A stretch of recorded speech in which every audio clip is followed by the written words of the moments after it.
What you doing up there, you naughty cat? What you doing up there? Hey. Naughty cat. Hi, this is Roger. Thanks for dropping by. Nice sunny day today, and it's the Everything in Bloom on the 8th video. Before I start, I picked my car up yesterday, supposedly fixed, and paid the bill and drove it home, and went out this morning and it won't start again. So the saga continues. I've now got to go out there and keep trying to start it so that I can take it back to the garage and say, try again please. Never ending. That also means my Orchid Society Christmas lunch tomorrow, I'm going to have to get a bus and then get a train at great expense, otherwise I can't go. So that's that. And also my new RO membranes arrived. That's a 100 gallons a day with the new flow restrictor to go with that size. But I don't think I'm going to bother fitting that till the spring because I just don't use the RO unit that much. And with the TDS reading I get from the output, there's nothing wrong with the membrane in there. This just doubles up the speed basically, so I think I'll wait till the spring when it comes into its main usage for the growing season. So that's that lot out the way. It's a very cold day out there today. There is a threat of snow over the weekend. Yeah, that'll be the day. I'll wait and see. Right, where can we start? I'll start off in here actually because it's easiest. This little Phalaenopsis is opening up a few more buds now. It's just catching the light now. That's quite nice. Because obviously the light inside is far lower than out in the grow room today.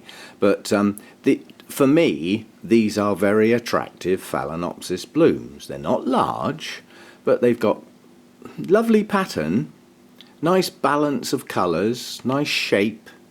So although it's a smallish bloom, it's also a smallish plant. So it doesn't take up half the blinking shelf space like some of them do. Yeah, I mean that's bloomed several times for me. Several more buds still to come. Possibility of extending, but maybe not, we'll see. But very attractive. That's the dinosaur one. It's Zeng Min Brontosaurus. My mouth won't work. So that's that one. My only other Phalaenopsis that's in bloom at the moment, I've got spikes coming out all over the place, but actually in bloom at this point is this no ID hybrid.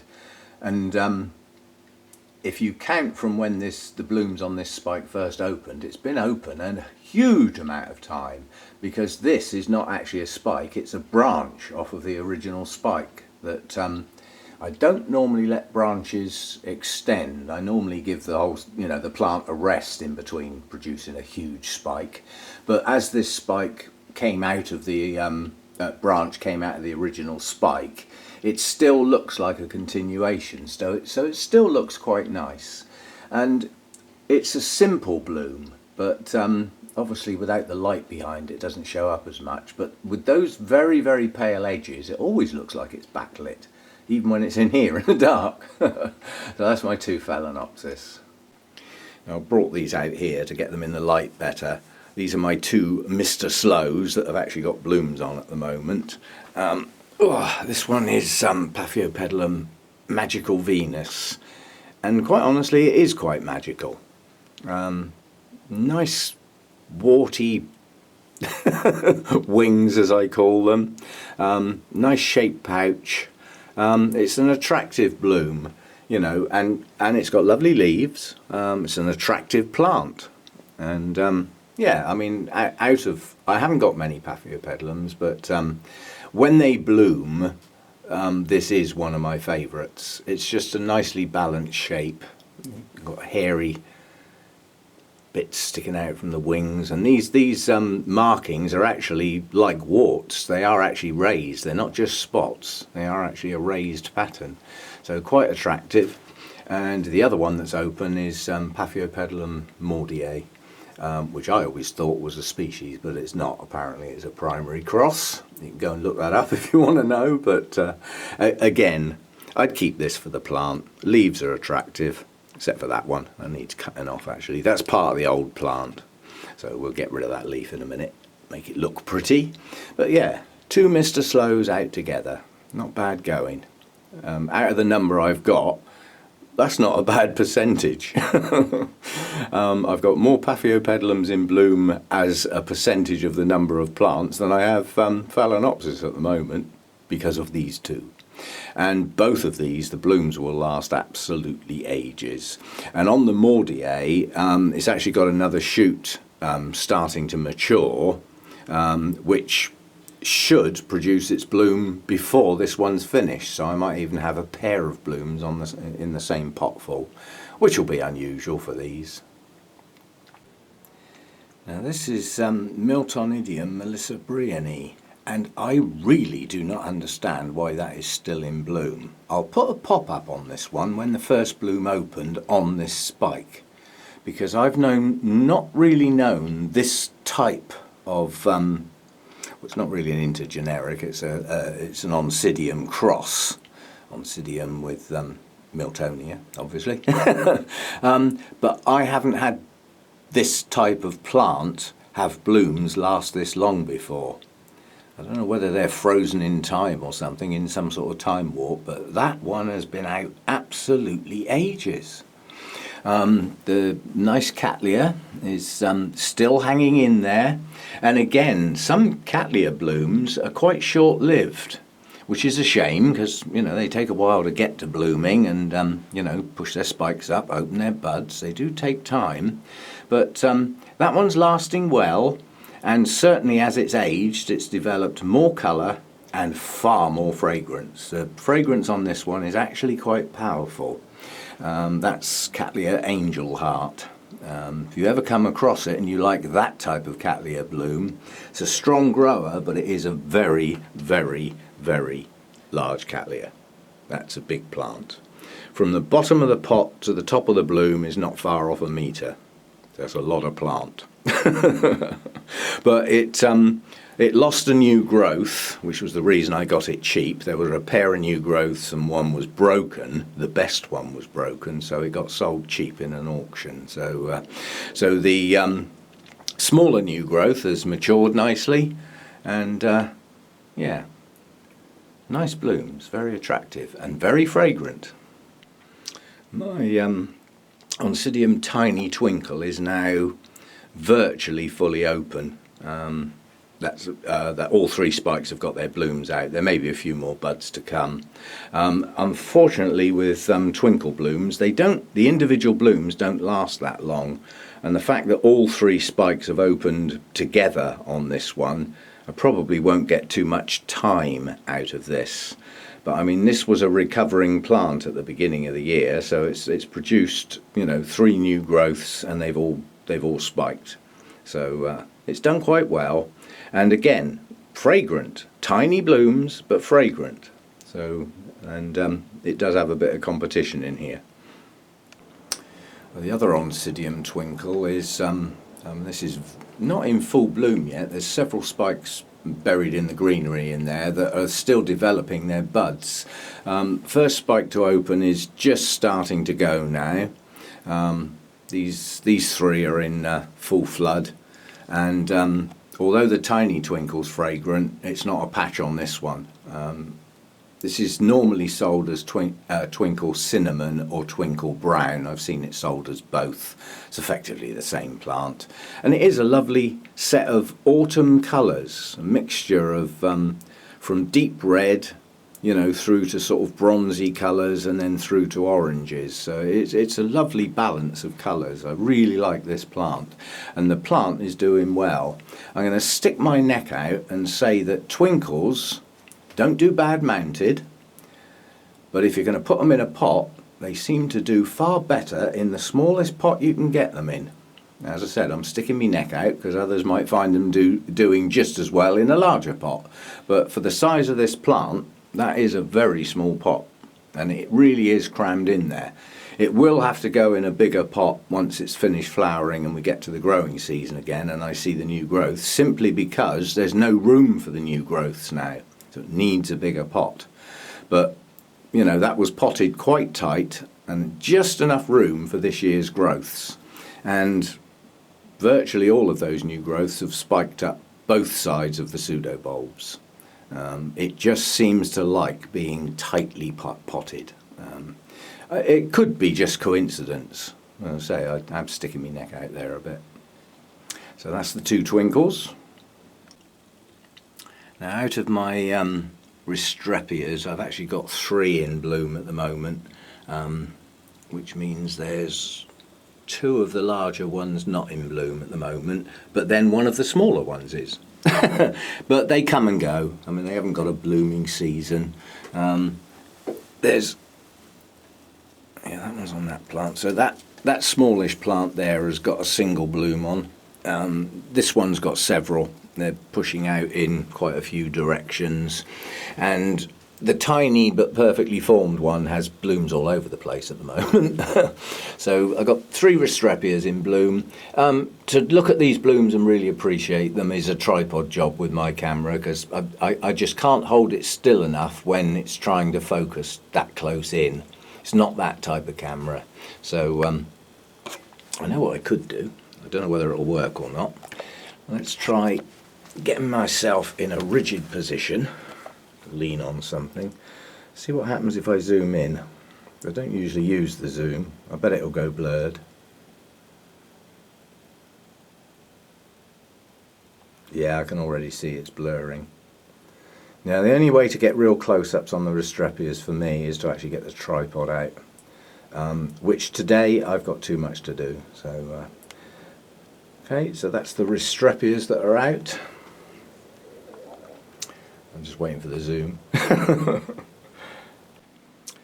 only got 1 Tolumnia out at the moment, and it's the same one.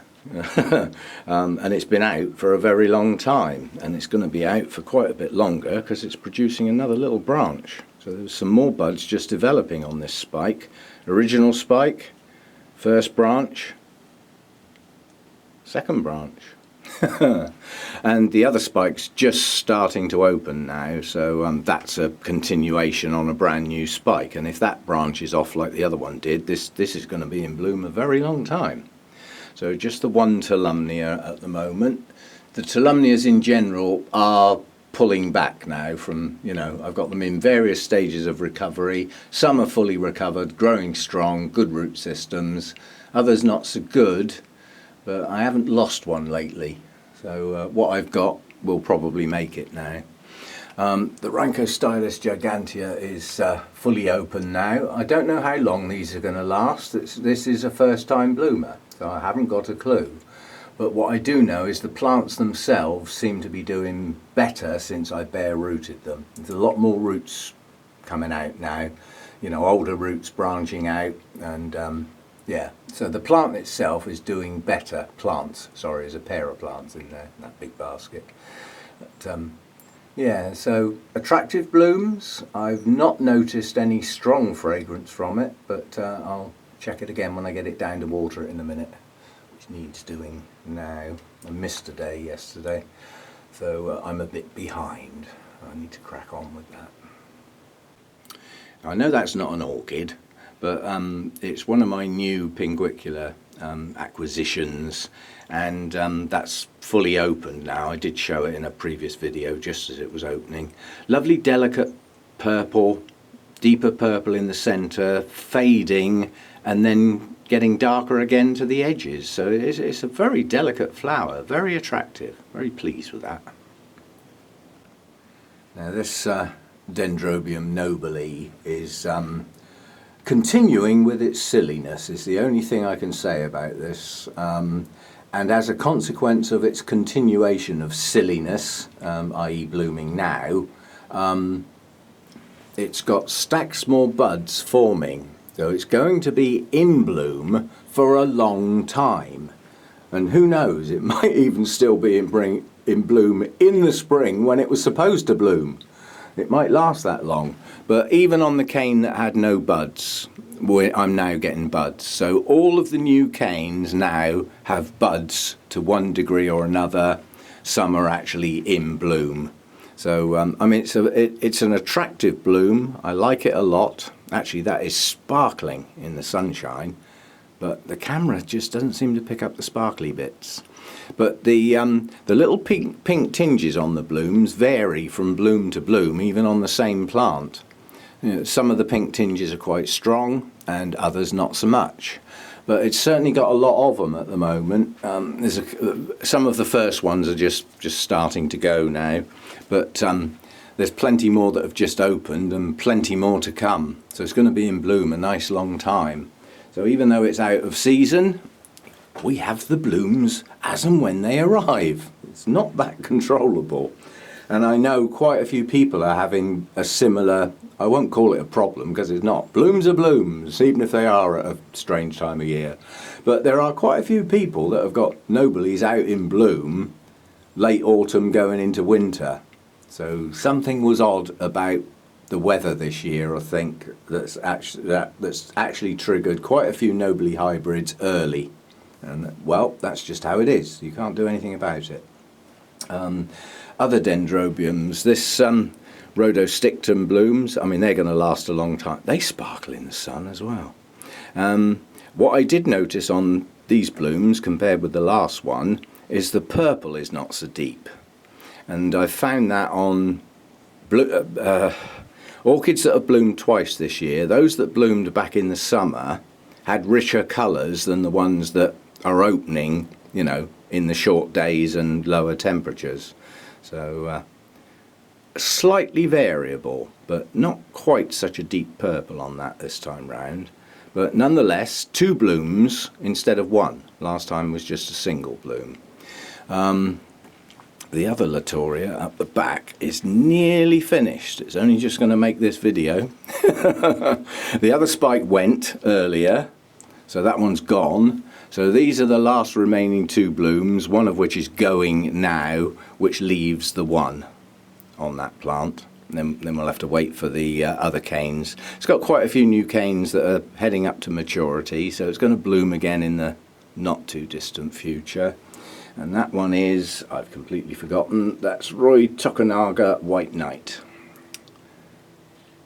Attractive blooms, but the thing I am noticing with the Latorias, most of the blooms tend to be downward facing. So to get the best view of them, you need to be low down looking up. Yeah? Well, some orchids bloom that way. That's just how they are. I mean, you can stake them and bend them and twist them, but if they're meant to hang down slightly like this, then that's how they're meant to be. Yeah? And on that subject, this one over here does it very well. Now, I don't know how upright these blooms would be if the cane itself was in an upright position, but this one's bloomed on a cane that's at a 45-degree angle, so it had a head start to go pendulous. And this one is... Oh, I can't get at that tag without moving about 3 plants. I'll put a pop-up. But this is the other Latoria type that's in bloom. And it's a very, very pale, wishy-washy bloom from the front. It's still attractive. It has a delicacy. Not large blooms. And I haven't noticed a fragrance, but first-time bloomer for me. But the main coloration is on the back of the blooms, which are very attractive. And... again, it has this pendulous habit where the blooms point to the ground, so the best view is from underneath. What else? While I'm here, the blooms on the Zygopetalum are, this is a no ID zygo, they're going, so they are starting to keel over. Most of the ones that are going over now were there when I got it. So they're the original blooms that were already open, so I don't know how long they'd already been opened. But some of the blooms on here were buds when I got it, so they're a lot newer. So they're still sort of quite bright in their coloration. But as zygos go, this has got a very, very low fragrance amount. And I'm hoping that it's just nothing more than the fact that a single pseudobulb has pushed up 3 spikes. Now obviously a plant has a basic energy level, and you know it keeps that energy level going with photosynthesis and you know the feed that you give it in through the bottom end. But there's a limit to how much it can do with the reserves it's got. And I often find that when a spike is almost like in desperation or is pushing the plant to its limits, the thing that will be sacrificed is the fragrance, because there just isn't enough left to push that out. And zygos in general respond very fast to a sudden increase in light. So like if I had a cloudy day on one of the more fragrant ones, the fragrance wouldn't be there. But as soon as the sun comes out, within 5 minutes that fragrance pushes out. Well, to enable it to do that, it's got to be able to push it out. So it needs those reserves to get that fragrance out. But still in bloom. There's one up the back that I'm not going to count because all of the blooms have actually gone over now, and the spike will be cut off next time I pick the plant up. But that's my only zygo in bloom out of the 3, and was in bloom when I got it, so these are not my spikes. But I'll have them while they're going. Lovely, attractive, typical zygo blooms. The lip on zygos tends to be at 90 degrees to the rest of the plant. And many zygos like to point at the sky. They actually like to open facing upwards, sort of like this one over here. Which makes them very easy to view, as opposed to the Latorias that like to point at the ground. But anyway, it's still in bloom and it's looking good. Well, the 2 large Vandas are still in full flood, basically. The large white one and what I call the large blue one, but it's not really blue, it's purple. There's very few true blue orchids. Although in parts of Australia they really have got true blue orchids. We had a talk with videos and slide clips at the Orchid Society, and not too far away from Perth was the area they were in, but some of those orchids really were blue. No messing about, you know, they weren't purple, they were true blue. But it's a rare colour. It's a rare colour in the plant world, and very rare in the orchid world. Most of what's called blue is really a type of purple colour. It's not really blue at all. But anyway, they're both doing well. They're still in full flood. There's no signs of the blooms fading yet. And again, they've been out a long time and out as a pair, which is nice. I mean, when they're gone, when those spikes go over, there won't be any more Vanda blooms till next year. They're not going to spike in our, you know, low temperature, short day winters. They're just not going to do that. They're only just surviving, basically, just ticking over. But, you know, both of those have bloomed twice this year. I'm happy with that. This is cheating a little bit, but it's my video. I'll do what I like. This isn't really open properly yet. I was hoping it would make it for today, but it's not quite fully open. You know, the petals haven't opened back yet. But at least you get to see the colour. It is a rich, typical Oncidium yellow colour, and quite honestly, I don't know whether the coloration is going to do the opposite and go darker, but last time I had blooms on this, which were the blooms I had when I bought it, what is now a very deep maroon colour was darker than that. It was almost black. One of the reasons I got it. We'll have to wait and see. Maybe those 2 petals there will darken as they age. Normal process is to go the other way, but if you think that Cattleya opened pale cream and then developed all its colour later, so maybe this one will darken as it opens fully. That's well, it isn't, but I'm going to call it Oncidium varicosum rogersii baldin, which is the full name that's on the tag. But I know it's not Oncidium varicosum now. It was moved to another name, so it's no longer Oncidium. And when it arrived there was already a varicosum in that group. So it had to get yet another name. So it's completely changed its name now. But I'm sticking with the one I've got. You know me. Nearly forgot this one because it's lurking on a low shelf, and again, that's the natural aspect of the blooms. So they're a pointing downwards type bloom, and I'll have to hold them up to see them. This is Maxillaria arachnitiflora, and These are unusual shaped blooms, and they are very unmaxillaria-like, very unmaxillaria-like. They are far more like a well, sort of mix of bulbophyllum and brassia, really, but with a species name starting with arachne. You can see where it got its name from. Very spider-like blooms.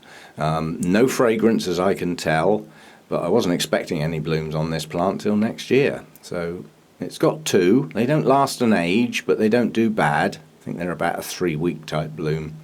But yeah, nice little bit of nice little splash of yellow. There's not too much yellow around at the moment. It's nearly all sort of pinks and creamy colours and stuff. So yeah, nice bloom at an odd time, unexpected.